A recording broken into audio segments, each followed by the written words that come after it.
The holoscreen flickered alive, projecting the seal of the Galactic Council over a dark conference chamber. A mechanical narrator's voice resonated through the transmission.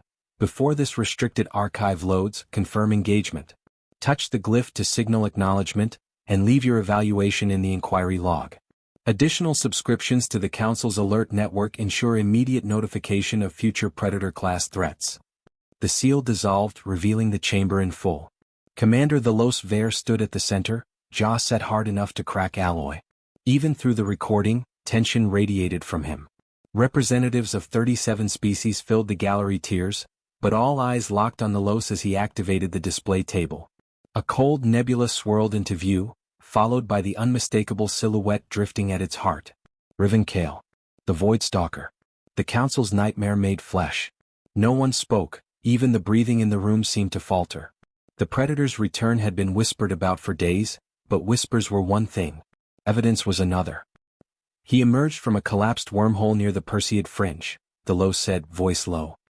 His vessel is organic, partially damaged, and radiating void energy signatures we believed extinct. He made no attempt to attack, cloak, or flee. The gallery rippled with disbelief. Riven Kale had once annihilated 3 patrol squadrons by blinking between their shields as if they were curtains. He did not appear. He struck. The Los zoomed the projection in. The Predator's massive form drifted within a cradle of torn biometal. His hide, once obsidian and flawless, was scorched with gashes that still leaked faint streaks of bioluminescent blue. But these injuries weren't what froze the Council. It was the figure nestled against Riven's chest. The man was unmistakably human, pale-skinned, dark-haired, unconscious. His suit was patched, clearly scavenged together from mismatched equipment. His bare hand rested against Riven's plated arm as though he'd fallen asleep there. The gallery erupted. Dozens of languages collided into chaos. Fear, accusation, confusion. Why is it holding him? Is it protecting that creature? Humans are unregistered. This could be a new infiltration method. Silence. The Los barked, slamming his gauntlet against the table. The sound cracked through the uproar like a plasma whip. He tapped a command, bringing up additional footage. The Predator emerged from the wormhole carrying the human as though the fragile thing were precious cargo, not prey. Riven's steps on the neutral station hull had been slow, almost cautious. Deliberate. As of this moment, the Los said, we do not know the human's identity. His biosignature does not match any registered galactic citizen. However, he hesitated, a rare break in his iron composure. We have audio. Captured by exterior drones. He played it. Static washed across the chamber, followed by a low rumble, Riven's voice. The Predator rarely spoke in operational vids. He usually communicated through pheromones or direct neural pulses. Hearing him use words was unsettling. Remain. Breathe. I will take you to safety. The human stirred faintly. His voice was groggy, exhausted. You sure you're okay? You're leaking everywhere, big guy. Laughter? No. But the warmth in his voice was unmistakable. Familiarity. As if this apex terror, this living weapon, were something he trusted. The recording cut. The Los let the silence weigh for several heartbeats before speaking again. I am requesting authorization for tactical capture of the Predator and immediate detainment of the human for questioning. Capture? A representative hissed. That thing destroyed fleets. It is wounded, the Los said, and carrying an unknown species. That is precisely why we act now. Several delegates sent their objections in bursts of light and symbol, but the Los stood unmoved. The footage had shaken everyone but no one more than him. He had spent years studying Riven Kale, patterns, weaknesses, behaviors. Predators did not form attachments. They did not carry prey. They certainly didn't speak softly to them. The council chair rose, towering over the assembly in a cascade of crystalline armor. Commander the Los Ver. You are granted provisional authority to intercept the creature. Lethal force is permitted only if containment fails. The Los nodded once, sharply, but there was a flicker in his eyes, something complicated. Determination, yes. But underneath it, a shade of curiosity he didn't want to acknowledge.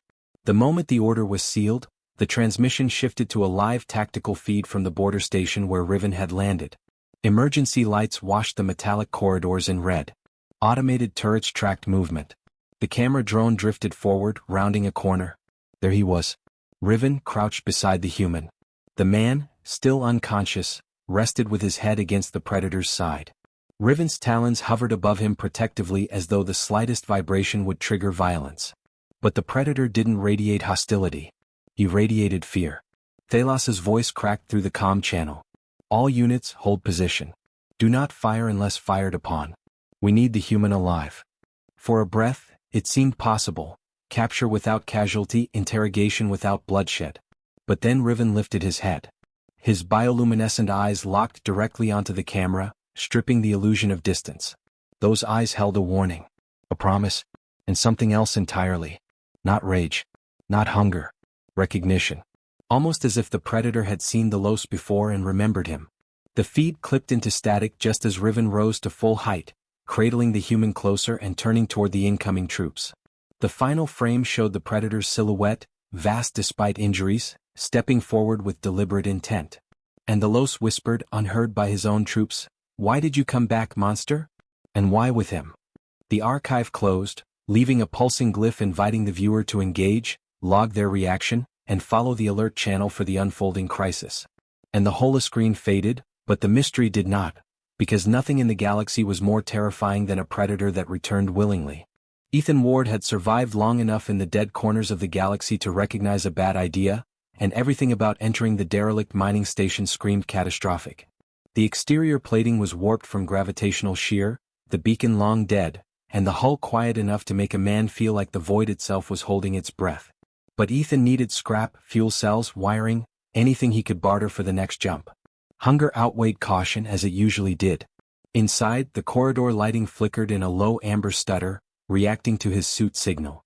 Dust drifted like ghostly powder in the minimal gravity. Ethan stepped carefully, conscious of the groaning metal under his boots. Every sound he made felt intrusive. He almost missed the trail at first. A smear of faint blue luminescence glowed against the wall panels, interrupted by claw imprints gouged into alloy. The sight froze him. Nothing he knew bled that color except creatures better left undisturbed. He followed anyway. The trail led to the collapsed cargo wing, caved in from a structural implosion. Wires hung like vines. Chunks of ceiling lay heaped in messy piles. And beneath one of those piles, half buried, half exposed, was a creature Ethan had seen only once before, through a blurry safety broadcast years ago. The monstrous frame was unmistakable. The obsidian armor plating, the segmented limbs, the faint crackle of void energy coursing under its skin. Riven Kale. Ethan felt his throat tighten. His pulse hammered. He could turn around right now, walk away, pretend he had seen nothing. But as he watched, the predator's chest rose in shallow, struggling breaths. Its left side was crushed under debris. The alien's head barely moved, but luminous eyes opened and tracked him with a dim, exhausted awareness. "Of all the things I expected today," Ethan whispered, "helping you was not one of them." Riven released a guttural sound, something between a warning and a plea. The station lights flickered in response as if reacting to the frequency. Ethan didn't move. He forced his breathing to slow, drawing on every survival lesson he'd learned drifting from one dying outpost to another. "You're stuck," Ethan said quietly. "And you're hurt badly. If I leave you here you'll die. But if I help you might kill me anyway. So really," he exhaled, "we're both taking a gamble." The predator blinked once, slow and deliberate. The gesture didn't read as threat. It read as acknowledgement. Ethan crouched and examined the debris. It was heavy but not immovable. He set his toolkit down and activated the microjack. The device sparked but held. Metal screeched as Ethan wedged it into place and began lifting chunks away from Riven's torso. Each piece revealed more of the predator's injuries: fractured plating, lacerated muscle, bioluminescent blood seeping like thin streams of liquid starlight. Riven let out a low vibration that traveled through the ground into Ethan's bones. Instinct screamed run, but something about the sound wasn't hostile. It felt like an effort to remain conscious, to not lash out on instinct. "You're doing great," Ethan muttered, unsure when he'd decided to comfort a galactic terror. With a final heave, the last piece of debris toppled aside. Riven rolled slightly, pain flickering across his armored features. That movement alone could have killed Ethan, yet the predator held himself rigid, posture constrained, as if unwilling to risk harming him. "You can move?" Ethan asked. Riven inhaled sharply, voice rasping like a dying engine. "I endure." The fact that he replied at all nearly made Ethan stumble backward. He swallowed his panic. "Okay, endure later. We need to get out before this place finishes collapsing." The station groaned, punctuating his warning. Dust rained down. A distant alarm warbled unevenly as the gravitational waves from the nearby dying star passed through the hall. Ethan grabbed his pack and gestured down the corridor. "Can you walk?" Riven attempted to stand, stumbled, and dropped to one knee. His claws embedded into the floor for support. Ethan watched, waiting for the inevitable moment the predator turned on him. It never came. "Support me," Riven said. The request hit Ethan harder than the collapsing station. But he stepped forward and braced his shoulder under the alien's arm. The weight was crushing, dense, heavy like carrying a living anvil, but Riven adjusted, distributing the load with careful precision. "You're surprisingly considerate for someone built like a nightmare," Ethan grunted. "Survival requires adaptation," Riven replied. They limped through the corridor, each step punctuated by the station's failing integrity. Panels popped. Lights sputtered. The faint blue trail of blood continued behind them like a glowing breadcrumb path. When they reached the docking ring, Ethan felt the star's gravitational pulse hit again. The floor trembled violently. A bulkhead halfway down the hall tore loose and slammed into the wall. Riven pulled Ethan aside just in time, shielding him with his body. The impact showered sparks across them. Ethan stared up at him, stunned. "You could have let that kill me." Riven's breath rattled. "You removed the weight that would have killed me. Equivalence is logical. Is that your way of saying thank you?" Unfamiliar phrase, but behaviorally similar. Ethan snorted despite the danger. "Yeah, close enough." They reached Ethan's small scrap shuttle, a barely functional craft held together by stubbornness and patches of adhesive mesh. Riven eyed it as though evaluating whether it counted as transportation or debris. "It will fly," Ethan said defensively. "For how long?" "Long enough." Riven seemed unconvinced, but he allowed Ethan to help him inside. Once the hatch sealed, the station's hull groaned a final, ominous warning. Ethan launched immediately, engines screaming in protest. The shuttle blasted forward just as the mining station folded in on itself, consumed by the star's latest gravitational convulsion. Ethan caught his breath, adrenaline fading. He turned to the towering, battered being now slumped against his bulkhead. "So," Ethan said softly, "what happened to you out there?" Riven's eyes dimmed, voice thinning to a whisper. "Betrayal. Void rupture. I sought shelter.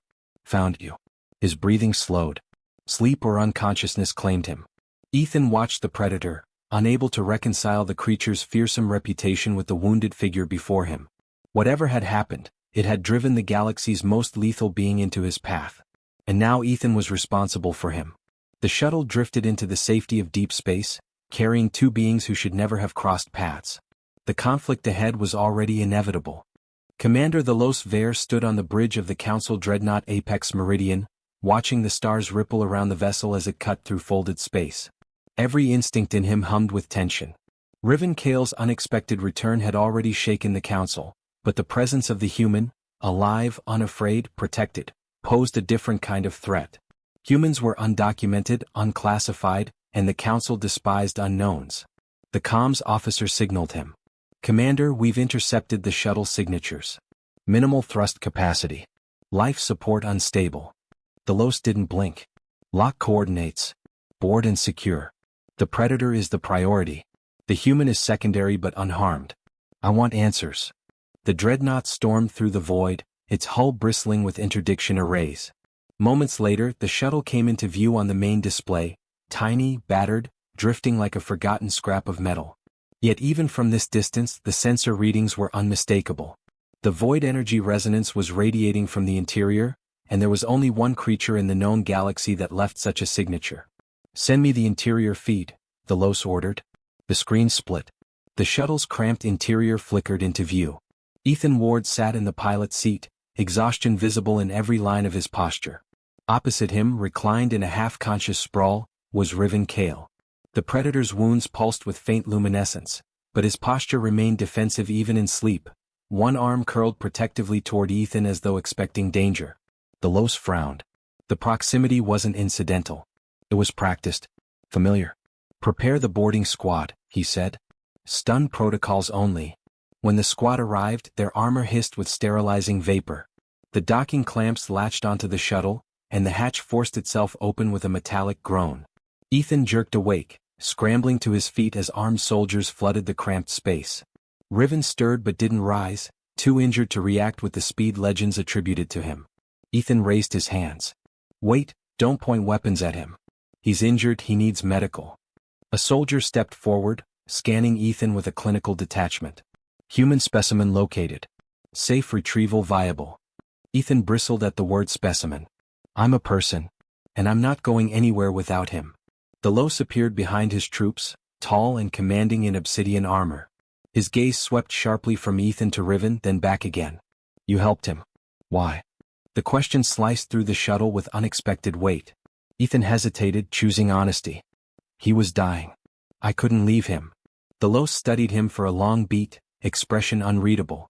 You are aware of what he is. I'm aware of who he was, Ethan corrected. What he is right now is hurt and trying to stay alive. Riven made a low rumble, opening his eyes. The glow within them brightened as he focused on Ethan, then shifted to the Los. Recognition flashed, dangerous but controlled. He attempted to rise, only to collapse back with a grunt of pain. Ethan instinctively stepped toward him, and the movement alone triggered nervous reactions among the soldiers. Dozens of rifles angled toward the predator in unison, each humming with magnetic charge. Don't! Ethan shouted. You'll provoke him. The Los raised a hand, signaling the squad to hold fire. The commander approached Riven slowly, each step deliberate. Void Stalker, he said, voice steady. You surrendered your advantage by returning. Why? Riven's voice was a rasp torn from damaged lungs. Shelter. The void fractured. I sought a place to heal. And the human? The Los asked. Riven's eyes flicked to Ethan. He chose to assist. I chose to survive. The simplicity of it unsettled the Los more than any threat could have. Predators didn't choose. Predators obeyed instinct. Yet everything about Riven's posture toward Ethan, even in suffering, pointed to conscious restraint. Take them both, the Los ordered at last. Separately. At that, Riven tensed, claws twitching. Ethan stepped in front of him without thinking. He won't survive more stress. Let me go with him. You are in no position to negotiate, the Los replied calmly. But something in his gaze sharpened as he looked between the two. Yet separating you may provoke the predator. The implication hung in the air. Ethan glanced at Riven, who watched the exchange with a stillness that felt ancient, dangerous, and fragile all at once. The Los exhaled through his nose. Escort them together. Minimum restraints. The squad exchanged uneasy looks but obeyed. Ethan helped Riven out of the shuttle, bracing the predator's weight as they crossed into the dreadnought's corridor. The soldiers watched with a mixture of awe and dread. The corridor lights intensified, responding to Riven's energy signature. As they walked, Ethan noticed the Los studying them with a strategist's precision, as though attempting to decipher an equation with too many missing variables. You said you sought shelter, the Los said to Riven. From what? Riven's breathing weakened as he answered. The void tore open. Something escaped. Not predator. Not prey. Hunger without form. A chill crawled up Ethan's spine. The Los halted mid-stride. That entity followed you? The Los asked quietly. Riven didn't reply. His silence was answer enough. The dreadnought air hummed as if recognizing the gravity of the threat now looming over them.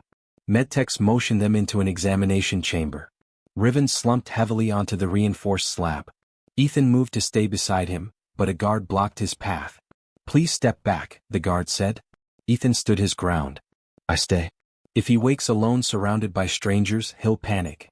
The Los raised a hand, overriding the guard. Let him remain. For now. Ethan stepped beside Riven as scanners descended. The predator's eyelids fluttered. Stay, he murmured. I'm right here. The Los watched the exchange, his expression darkening with concern he refused to voice. The human wasn't afraid. The monster wasn't hostile. And the void had released something worse. The medtechs began stabilizing Riven's wounds. With each pulse of the machines, Ethan felt the weight of what he'd stumbled into deepening. When the door sealed behind them, the Los lingered outside a moment longer, absorbing the implications. Whatever bond had formed between the two, it was real, and it had consequences the Council was unprepared to face. He activated his comm, alert the Council. Prepare containment for the unknown entity Riven described. And initiate level 4 surveillance on the human. His attention drifted back to the sealed chamber. Their partnership, the Los murmured, may be the only variable keeping the galaxy from collapsing. The corridor lights dimmed, echoing the unease settling across the dreadnought. The threat from the void had begun its approach. Riven regained consciousness slowly, as though surfacing from a black ocean. The sterile glow of the medical chamber sharpened into focus, followed by the steady rhythm of scanners measuring his unstable void energy. He felt restraints around his wrists, magnetic, cold, calibrated for beings far stronger than humans. Yet none of this concerned him as much as the absence beside him. Ethan wasn't in the room. Riven let out a low growl, barely audible, but the sensors reacted instantly. The door hissed open, ushering in a cluster of medtechs and Commander Delos at their center. "You're awake," Delos said. "Good. We need to talk." Riven ignored him, scanning the room again. "Where is the human?" "In a separate chamber," Delos answered. "Safe?" Being questioned. Riven's restraint strained as his muscles tensed. The air around him flickered with a dark ripple. Several medtechs recoiled, but Delos didn't flinch. "Calm yourself," Delos said. "Your reaction confirms what we suspected. The human stabilizes you. Without him, your void energy becomes volatile." Riven met his gaze, glowing eyes narrowing. "Release me." "Impossible," Delos replied. "You're a threat. If I intended harm, you would be Ash." "Perhaps," Delos admitted, "but you didn't choose violence. And that is what interests me." Riven stilled, listening. The commander's voice lacked the arrogance he expected. Instead, it carried something closer to wary respect. "Why protect the human?" Delos asked. "Predators do not form attachments." "Humans are not prey," Riven said. "Not him." "That's not an answer." "It is the only one needed." Delos exhaled sharply. He paced once across the chamber, struggling with an emotion Riven could not decipher. Frustration, perhaps mingled with reluctant admiration. "Your species was known for isolation, not alliance. Yet you cling to this one human." Riven's voice rumbled. "He saved my life." "That explains gratitude," Delos countered, "not whatever this is." He gestured broadly, indicating Riven's restraint, his agitation, his refusal to cooperate without Ethan present. Riven's claws twitched against the restraints. "He is mine to protect." Delos stiffened. "Possessiveness? Loyalty? Which is it?" "Choice," Riven said simply. Delos fell silent. The word unsettled him more than any threat. Before he could respond, alarms wailed across the dreadnought. Red lights strobed. The medical chamber trembled. A voice crackled through the intercom, unidentified void signature approaching. "Not matching the predator's profile. It's consuming sensor data. We can't get a clear reading." Riven's eyes widened. He recognized the pattern. "The hunger," he murmured. It followed. Delos turned sharply. "What exactly is coming?" "A void-born aberration," Riven said. "A creature without form, drawn to energy, devouring everything it touches. It tore through my vessel. It will do the same to yours." Delos didn't waste breath on disbelief. He opened a channel. "All units to battle formation. Prepare electromagnetic barriers. And bring the human to medical, now." Riven felt a surge of relief at the command. Ethan's presence mattered more than Delos understood. Moments later, the door opened again. Ethan was shoved inside by two guards, cheeks flushed from arguing. "Hey, easy." Ethan snapped. "He's injured, not dangerous." Delos gestured impatiently. "Stand next to him. If your presence helps stabilize him, we need that." Ethan hurried to Riven's side. As he approached, the monitors immediately steadied, the void energy readings smoothing into a coherent rhythm. Riven's breathing eased. "Told you," Ethan muttered toward the guards. "He's calm when I'm here." "Because you are an anchor," Riven said, voice softer than before. "A counterweight to the void inside me." Ethan blinked. Thanks, I think." The ship shuddered violently. A sensor screen flickered to life, showing a distortion outside the hull, an ever-shifting blot of darkness, its edges rippling like liquid shadow. It moved without structure, devouring the light around it. Delos moved closer to Riven. "Can you fight it?" "Not like this," Riven answered. "And not without him." Ethan looked between them. "What exactly do you need from me?" Riven met his eyes, unblinking. "Stay at my side. Keep me whole." "That's doable," Ethan said, though his voice carried a tremor. Delos studied the pair, the realization dawning slowly. "Your energy stabilizes his void resonance. Together, you may be able to contain or repel the entity." Ethan forced a steady breath. "Then let's do it." Delos released the restraints. Several medtechs gasped. Ethan instinctively stepped closer, ready to intervene if something went wrong. But Riven simply rose, towering but steady, every movement controlled. For the first time, Riven stood fully upright in the dreadnought's light, a living weapon tempered by another being's presence. The Los looked at them both. If you fail, everything dies. Riven's voice deepened. Then we will not fail. The dreadnought trembled again as the void aberration struck the hull, warping metal and bending gravity. The lights dimmed, flickered, then steadied. Riven placed a clawed hand briefly on Ethan's shoulder. Do not fear. Ethan swallowed hard. I'll try. Not making promises. They moved toward the exit, flanked by guards unsure whether they were escorting allies or doom incarnate. Riven's energy radiated outward, curling around Ethan like a shield, coalescing where before it scattered. The Los watched them go, torn between dread and possibility. Riven, he called. The Predator paused. Why trust him? Riven turned, eyes glowing like fractured starlight. Because he saw me dying and chose compassion over fear. That is strength your council has long forgotten. The Los had no answer. The doors slid open, releasing Riven and Ethan into the corridor where the hull groaned under the pressure of the approaching Voidborn. Side by side they walked toward the threat that had driven them together. As the lights dimmed and the dreadnought trembled, Ethan felt the weight of destiny settling around them. Whatever happened next, the galaxy would not be the same. The Voidborn entity struck the dreadnought like a living shadow, rolling over the hull in waves of warped gravity and devouring light. Alarms shrieked, panels splintered, and thrusters flared to compensate. Ethan gritted his teeth, clinging to the wall as Riven's massive form braced beside him. The Predator's claws scraped against reinforced metal, radiating an energy that pushed the darkness back just enough to prevent immediate collapse. This thing, it doesn't obey physics, one of the medtechs shouted over the din. Riven's voice, deep and unyielding, cut through the chaos. It hunts resonance. We must deny it energy it craves. Stand close. Ethan's pulse hammered. You mean, stick by you while it tries to eat us? Do not panic, Riven said, each word deliberate, weighted with the authority of survival itself. Your presence stabilizes me. Without you I fracture. Ethan swallowed, his fear mingling with determination. Somehow in the span of days this alien, once the galaxy's deadliest predator, had become more than a monster in his eyes. He was a comrade. An anchor.